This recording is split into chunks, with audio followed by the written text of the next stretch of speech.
perselisihan di antara tengah-tengah umat Islam tentang apakah atau berapakah sebenarnya batas untuk menyusui seseorang gitu ya. Siap. Oke, tapi ya kalau berselisih seperti itu ya kalau saran saya sih ya kembali aja kepada Rasul, kepada Allah dan Rasulnya sesuai ayat Al-Quran begitu. Cuman yang saya lihat ya masalahnya itu Mas ya, jadi yang satu kembali Al-Quran, di Al-Quran juga ada ya kan, kemudian yang satu juga kembali ke As-Sunnah ya, dalilnya bisa jadi lebih banyak Mas, jadi sama-sama memegang dalil ya, sama-sama memegang dalil itu sama-sama sah dalam Islam Mas. Dalam Islam seperti itu Mas, sama-sama sah dan maksudnya dalam ranah perselisihan ya yang mu'tabar Mas ya. Kayak misalnya sebagian umat Islam kunut, sebagian tidak, ya itu sama-sama apa? Saling menghormati karena memang sama-sama bertumbuh pada dalil yang ada itu nggak ada masalah, nggak ada problem. Oke. Berarti intinya, kalaupun ada seorang Muslim yang mengatakan boleh menyusui orang dewasa, artinya dia tidak menyalahi sunnah ya Pak Ustadz ya? Selama dia telah melakukan pembelajaran yang lebih lanjut, ya kan? Kemudian dia mendapatkan kalam ulama dalam masalah ini, ya kalam ulama masalah ini, dan penerapan yang sesuai dengan yang dilakukan oleh penjelasan para ulama itu nggak ada masalah sebetulnya, nggak ada masalah. Oke. Terima kasih banyak Pak Ustadz. Intinya kita sudah mendapatkan jawaban bahwa ada sebagian yang mengatakan itu batasnya 2 tahun, ada juga yang mengatakan atau boleh juga atau ada juga panduannya atau pedomannya di dalam hadis bahwa boleh pula menyusui orang dewasa, begitu ya? Siap. Oh ya Mas, maaf ya untuk yang tadi ya, lanjutan yang tadi Mas ya, masalah mutasyabihat Mas ya. Jadi masalah ayat-ayat mutasyabihat Mas, ya itu bukan memang ada pendapat mengatakan illallah berhenti. Ya, kalau wakaf di situ Mas, kadang kita wakaf di situ. Kalau tilawahnya, qiraahnya ikut wakaf di situ, maka yang mengetahui mutasyabihat hanya Allah Subhanahu wa taala. Tapi kalau digabung warasikhuna, ya maka itu namanya ataf, ya. Waw itu ataf, fungsinya itu kayak misalnya ya, dalam bahasa Arab misalnya jaa Zaidun wa Ali, ya. Zaid datang dan Ali. Maka kedatangan ya, jadi pekerjaan datang ini ya meliputi Zaid dan Ali, begitu juga di sini ya alam ya, perbuatan mengetahui ya, perbuatan mengetahui illallah hanya diketahui oleh Allah dan Rasul, dan itu sah dalam bahasa Arab. Jadi misalnya ada wisata misalnya, suatu kelas ada wisata. Saya paham, saya sangat paham kok Pak Ustadz. Saya paham sekali. Artinya begini Pak Ustadz. Kata wow itu kan kalau bahasa Indonesia itu kan dan. Ya kan? Nah, ketika dia katakan dan, kita harus lihat kalimat selanjutnya juga Pak Ustadz. Kalau di situ dikatakan begini ya, saya bacakan ayatnya ya.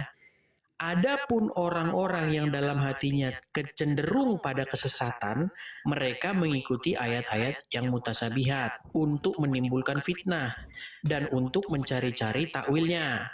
Padahal tidak ada yang mengetahui takwilnya kecuali Allah. Nah ini. Kan di sini masalahnya yang Pak Ustadz permasalahkan. Dan orang-orang yang ilmunya mendalam berkata. Jadi ini mustahil, ini mustahil bergabung dengan Allah. Karena apa? Karena ada kalimat selanjutnya yang mengatakan begini. Dan orang-orang yang mengetahui mendalam ilmunya berkata. Jadi seandainya nih Pak Ustadz, seandainya di sini bergabung dengan Allah, ini kalimat yang mereka berkata ini kemana ini? Masa Allah juga berkata bersama dengan orang-orang yang beriman? Kan nggak mungkin. Makanya di sini dengan kata-kata tidak ada yang mengetahui takwilnya kecuali Allah. Ini seharusnya berhenti di sini. Dan orang-orang yang ilmunya mendalam berkata, kami beriman kepadanya. Jadi tidak mungkin pekerjaan mengetahui ayat-ayat yang mutasabihat ini dijabat oleh Allah dan orang-orang yang mendalam ilmunya. Nah, begitu ini kan pendapat Mas Edis. Ini bukan pendapat saya, ini logika kita dalam membaca. Siap, nggak ada masalah Mas, nggak ada masalah. Tapi perlu diketahui Mas ya, karena ilah yang namanya dalam bahasa Arab namanya pengecualian Mas ya. Dan pengecualian itu boleh berjumlah. Dalam bahasa Arab pengecualian boleh berjumlah. Artinya apa? Nah, jadi kalau seandainya saya mengatakan wisata ini diikuti oleh semua siswa kecuali Zaid dan kecuali Amir dan kecuali Ali. Jadi itu bisa bergabung, Mas. Nah, sama halnya di sini, Mas, ya. Adapun masalah alladzin walladzina yaqulun warasikhuna, orang-orang yang mantap keilmuannya, ya. Itu jelas yaqulun dalam bahasa Arab, yaqulun kembali ke rasikh, Mas. Ya, rasikh. Kenapa? Karena kaitannya dengan amanah. Ya, jadi kami beriman. Jadi setelah mereka mengetahui ayat-ayat mutasyabihat, ya mereka mengimani, Mas. Jadi mereka kalau mengimani saya setuju. Kalau mengimani saya setuju, tapi kalau mereka memahami itu tidak ada ayatnya. Tapi kalau begitu pola pikir Pak Ustadz itu nanti itu jadi masalah ketika Pak Ustadz membaca At-Taubah 3:11. Ya, ini sudah pernah di sini kan ada kata-kata begini, itakhozu ahbarahum warahbanahum arbabam min dunillah wal masih. Ya, waruhbanahum arbabam min dunillah wal masih. Jadi di sini ini perdebatan sengit juga ini Pak Ustadz, kalau Pak Ustadz pernah membahas ini ya. Jadi di sana dikatakan begini, mereka menjadikan rahib-rahibnya dan alim ulamanya sebagai Tuhan selain Allah dan Al-Masih. Nah, jadi kalau pola pikir Pak Ustadz seperti itu, wow, di sini itu menggabung, artinya mereka bersama-sama, artinya di sini Allah bersama-sama Al-Masih lah yang harus dijadikan sebagai Rob. Karena di sini ada kata-kata dunillahi wal masih. Seperti itu. Dunillah. Ya, dunillahi wal masih, ya. Mereka menjadikan rahib-rahibnya dan alim ulamanya sebagai Tuhan-Tuhan lain selain Allah dan Al-Masih. Siap, boleh ditanggapi, Mas? Silakan. Jadi, Mas, kapan seorang dikatakan mengikuti para ulama kebablasan kan di sini kan, Mas, kasusnya? Iya. Ya kan? Ya, kebablasan ketika apa, Mas?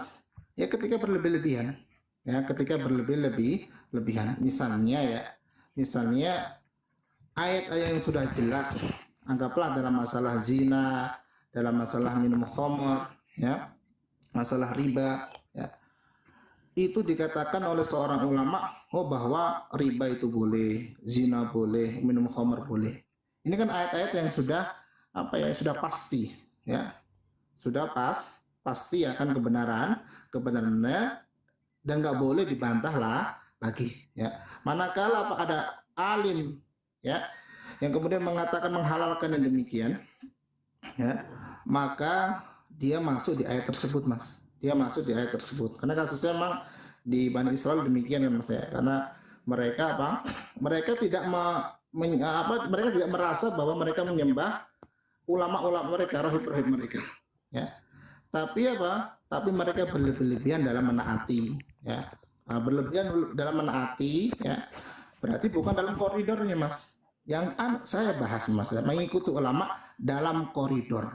Maksud dalam koridor apa? Ya, seorang harus mengetahui bahwa ulama ini, ya, masih dalam jalan yang benar. Misal kalau ada ulama, Mas, ya, ada ulama yang kemudian memfatwakan yang nyeleneh yang tentang masalah zina itu boleh, nikah sesama jenis itu boleh. Ini ada nyeleneh, ya. Sudah nggak boleh diikuti lagi. Ya, itu benar kalau kasusnya seperti itu. Tapi ada ulama, ya, Mas, ya, ada ulama yang benar-benar takut kepada Allah. Ya, dia takut kepada Allah, dia takut menyampaikan sesuatu yang menyelisih kitabullah. Ya. Dia belajar. Ya, dia benar-benar menguasai ilmu, bukan yang Mas, karbitan. Ya. Yang seperti itu kenapa tidak boleh diikuti, Mas? Ya. Ketika diikuti, Mas, dalam koridornya, maka sah saja. Itu nggak ada masalah. Menurut Anda itu juga termasuk kepada Muhammad. Jika dilakukan oleh Muhammad berarti jatuh kepada penyembahan Muhammad, ya? Jika berlebihan maka iya, Mas. Karena Nabi pernah mengatakan, ya, jangan angkat aku melebihi derajatku. Maaf, Mas, ini nyinggung dikit. sebagaimana orang Nasrani mengangkat Isa di atas hal yang seharusnya. Oke, artinya di atas seharusnya. Oke, artinya ketika seorang muslim dia memperlakukan Muhammad walaupun yang diperbuat itu bertentangan dengan firman Allah, artinya bisa dikatakan melakukan gulu atau penyembahan kepada Muhammad, ya. Dan mustahil, Mas, ya, dan mustahil. Ya, makanya saya buktikan bahwa itu nyata. Ini makanya ini tantangan Pak Abu untuk menjawab ini. Nah, jadi begini Pak Ustadz. Mas, sebelumnya Mas ya. Ya. Sebelumnya gantian nanya dikit Mas. Boleh. Pendapat Mas tentang Abraham, tentang Nabi Ibrahim, Mas, tentang Nabi Ibrahim. Ya. Iya. Ada nggak Mas misalnya di perjanjian lama atau yang misalnya menyebutkan Nabi Ibrahim, anggaplah misalnya pernah ke Mekah, ya, atau tidak ada. Pernah hijrah? Tidak itu ada. Masnya udah riset Mas ya? Sudah. Jadi begini Pak Ustadz. Nah ini kalau Pak Ustadz membahas ini kita bagus nih. Begini Pak Ustadz ya. Jadi masalahnya yang Pak Abu punya masalah adalah Pak Abu belum pernah membaca perjanjian lama dan perjanjian baru. Nah sedangkan saya sudah membaca Al-Quran dan juga perjanjian lama dan juga perjanjian baru. Jadi begini Pak Ustadz. Kalau kita membaca perjanjian lama. Nah, di dalam perjanjian lama itu Tuhan itu menyuruh Abraham itu untuk menjelajahi negeri orang Kanaan. Dia asalnya itu bukan di Palestina seperti yang Pak Abu obrolin sama saya kemarin. Jadi dia itu lahirnya itu di di Ur-Kasdim, ya. Nah, jadi dia dari Ur-Kasdim atau Irak sekarang ya. Dia disuruh Tuhan pergi. Tinggalkanlah negerimu ini, pergilah ke suatu tempat yang akan kuberitahukan kepada kamu. Nah, lalu dia pergilah ke tanah orang Kanaan yang sekarang kita sebut Palestina atau Israel. Nah, lalu Tuhan bersumpah kepada Abraham. Sumpahnya begini, aku akan memberikan tanah ini kepadamu dan kepada keturunanmu untuk selama-lamanya. Nah, kemudian lama setelah itu dia mempertanyakan janji Tuhan itu. Kok bisa-bisanya engkau Tuhan bilang bahwa saya dan keturunan saya akan memiliki tanah ini, sedangkan keturunan aja saya nggak punya. Nah, lalu karena dia tidak sabar, ya dia tidak sabar dengan janjinya itu, akhirnya dia mengambil istri lagi. Diambillah budaknya Sarah untuk menjadi istrinya, yaitu Hagar. Nah, lahirlah anak dari Hagar itu, namanya Ismail. Ya kan? Tetapi itu bukan anak yang dimaksudkan Tuhan bahwa dari keturunanmu akan mendiami tanah itu. Nah, singkat cerita akhirnya Tuhan berjanji kepada Abraham bahwa nanti dari keturunanmu, dari Sarah ini akan kau lahirkan anak dan daripadanya nanti aku akan mengadakan perjanjian. Nah, nama anak itu adalah Ishak. Nah, Pak Abu mungkin nggak percaya, tapi setelah saya bandingkan, nanti Pak Abu percaya. Dengarkan Pak Abu. Tidak akan mungkin ada umat muslim yang bisa menunjuk di dalam Al-Quran siapa anak Ismail yang menjadi nabi. Saya berani iris kuping kalau ada muslim yang bisa tunjuk itu. Tapi, kalau Pak Abu jeli, perhatikan, Al-Quran hanya membahas keturunan Ishak. Jadi anaknya Ishak jadi nabi yaitu Yusuf, nanti keturunan Yusuf jadi nabi, Musa jadi nabi terus. Karena apa? Karena gini, karena Tuhan itu ingin mengadakan perjanjiannya itu, merealisasi janjinya itu dari keturunan Ishak, bukan dari keturunan Ismail. Itulah kenapa baik Al-Quran dan Bible sama-sama tidak pernah berkonsentrasi kepada keturunan Ismail, tapi keturunan Ishak. Nah, ini nanti logikanya. Karena narasi ini nggak ada di Quran, Pak Ustadz. Gini, ketika orang Israel itu di tanah Mesir ini terjadi kelaparan, mereka kan mengungsi. Mereka kan mengungsi ke Mesir, menyusul Yusuf yang sudah menjadi orang besar di Mesir. Nah, lalu ketika keturunan mereka bertambah banyak di Mesir, berjumlah berjuta-juta orang di situ banyaknya, Firaun bertindak kasar kepada mereka, memperbudak mereka, ingin membantai semua keturunan anak laki-laki. Lalu diutuslah Musa untuk membawa mereka keluar dari Mesir itu. Nah, ini makanya ini pertanyaan penting Pak Ustadz. Kenapa Musa membawa bangsa Israel itu ke Palestina? Kenapa nggak dibawa ke Sumedang? Kenapa nggak dibawa ke Arab? Karena memang dulu janjinya itu adalah tanah itu yang pernah dijanjikan Tuhan kepada Abraham dan keturunannya. Nah makanya Pak Ustadz, di dalam narasi Al-Quran, tidak ada umat muslim yang bisa menjawab kenapa Musa itu membawa Bani Israel gitu ke Al-Quds. Itu nggak ada, karena di dalam Al-Quran tidak ada ditemui bahwa Tuhan berjanji kepada Ibrahim akan memberikan tanah itu. Pak Abu nangkap nggak yang saya maksud atau nggak nangkap? Siap. Enggak, sebenarnya saya ingin apa mas, lebih ke kejujuran ilmiah mas ya, kejujuran ilmiah. Ya apakah karena di sebagian redaksi yang kita baca walaupun itu nggak detail ya, ada beberapa naskah yang diubah mas ya, naskah yang diubah dalam artian apa? Dalam artian yang saya baca mas ya, yang saya baca nanti bisa, itu Nabi Ibrahim diminta untuk apa? Untuk pergi ke Selatan. Pergi ke Mekah, dan kemudian diubah redaksinya menjadi pergi ke selatan. Ya. Walaupun pergi ke selatan tetap masuk kan mas, karena memang selatan di situ kan, selatannya dari Palestina berarti kan di Mekah mas ya, masuk di Mekah. Dan masalah tadi yang mas bilang tadi apa, masuk ke Mekah Palestina jarak yang jauh ya, masa bisa ditempuh kan? Nah, itu sudah terbantahkan dengan apa? Dan apa yang dilakukan orang Quraisy terdahulu. Orang Quraisy itu kan belanja ke Syam mas ya, ke Palestina juga kan mas ya, untuk memenuhi kebutuhan apa, haji hidupnya ya kan, kembali ke Mekah. Dan masalahnya doa Nabi Ibrahim kan yang terbukti sampai sekarang ini mas ya, ya di tanah tandus ya, yang gersang itu ya, subhanallah sekarang apa, macam-macam buah itu ada ya. Tapi gini poinnya. Saya tahu Pak Abu mungkin hanya dengar-dengar dari orang. Kalau melakukan penelitian langsung, saya rasa Pak Abu belum. Ya kan, mungkin nanti ada kesempatan Pak Abu langsung melakukan penelitian. Gini Pak Abu, ketika Pak Abu membaca Al-Quran, di dalam Al-Quran itu ada nggak narasi kenapa Musa itu membawa Bani Israel itu ke Al-Quds? Coba, kenapa dibawanya ke situ? Kenapa nggak dibawanya ke Saudi Arabia atau ke Yordania atau ke Sumedang? Kenapa kok dibawanya ke Al-Quds? Kalau dalam beberapa ayat mas ya, kayak misalnya suruh masuk ke Palestina dan misalnya, karena Palestina kota yang suci, di antara alasannya mas ya, di antara alasan kota suci mas ya. Tidak ada ayat yang bunyi begitu Pak Abu. Tidak ada yang mengatakan karena kota itu kota suci, nggak ada.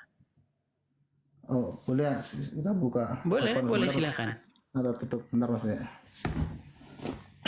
Di situ dikatakan masukilah tanah itu, gitu, lewat gerbang-gerbang seperti itu. Tidak ada di situ dinarasikan harus karena kota itu kota suci, nggak ada.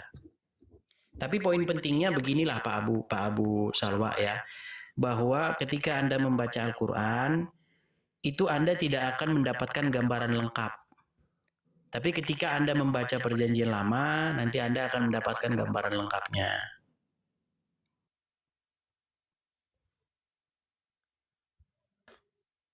Dan dalam Islam sendiri, mas, dalam Islam sendiri, syariat-syariat orang terdahulu, ya, syariat-syariat terdahulu, selama memang tidak ada apa penyelesaian terhadap syariat Islam, memang nggak ada masalah, nggak ada masalah. Selama memang apa mas, nggak ada apa pengingkaran dari sisi Al-Quran.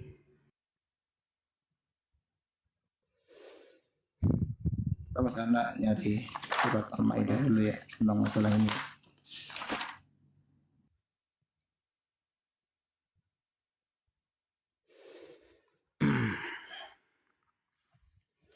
Kalau dikatakan bahwa tanah itu adalah tanah yang suci, ya memang ada. Tapi alasan kenapa Musa membawa ke situ karena tanah itu tanah yang suci itu tidak ada.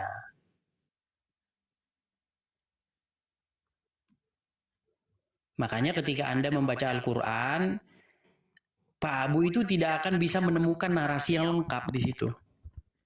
Makanya narasi yang lengkap itu adanya di Perjanjian Lama.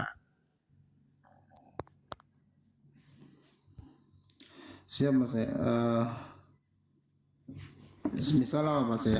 Kita lihat dari ayat apa? Ini Mas ya. Di ayat Al-Maidah ayat 21 ini.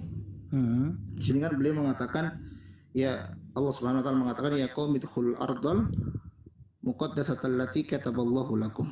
Ya, jadi memang tanah ini ya tersifati dengan muqaddasah Mas ya. Ya tersifati dengan apa? Muqaddasah. Ya disebutkan apa? Bahwa ayat tersebut tanah tersebut tanah yang suci. Ini dalam pandangan Islam Mas ya. Betul Pak Ustadz. Cuman yang saya tanyakan bukan itu Pak Ustadz. Yang saya tanyakan alasan kenapa Musa di dalam Al-Quran itu membawa Bani Israel itu ke Al-Quds. Gitu loh. Yang saya tanya kenapa mereka membawanya ke situ? Kenapa tidak dibawa ke Yordania atau kenapa tidak dibawa ke Mekah gitu?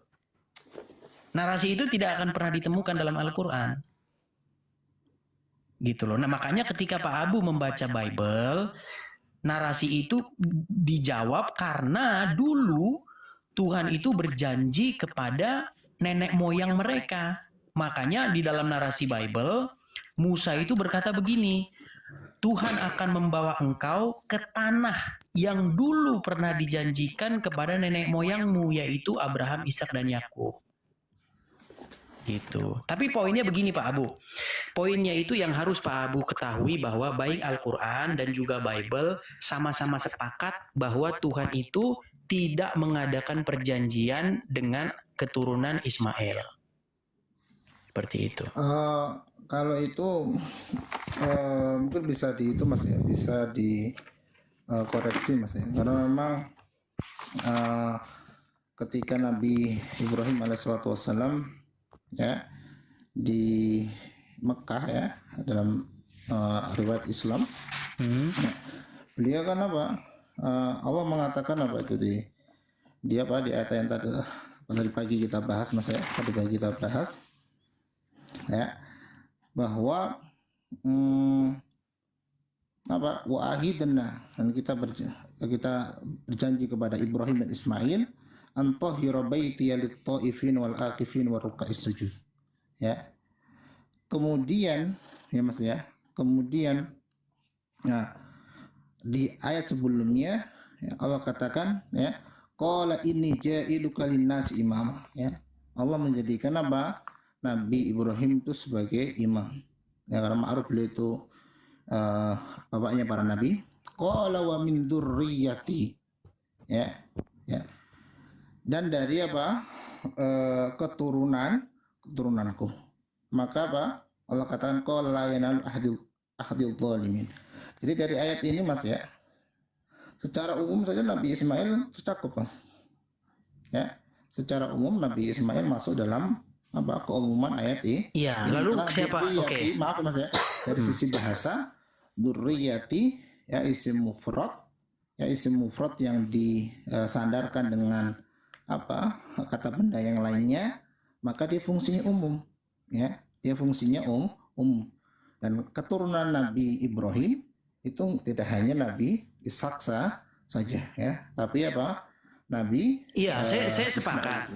Oke, iya, saya sepakat poinnya Pak Ustadz. Sebelum ini kita gilir sama teman-teman karena banyak mau naik Pak Ustadz. Ya gini, kita sama-sama sepakat bahwasanya Al-Quran tidak pernah menyebut-nyebut keturunan Ismail. Sepakat ya? Sepakat?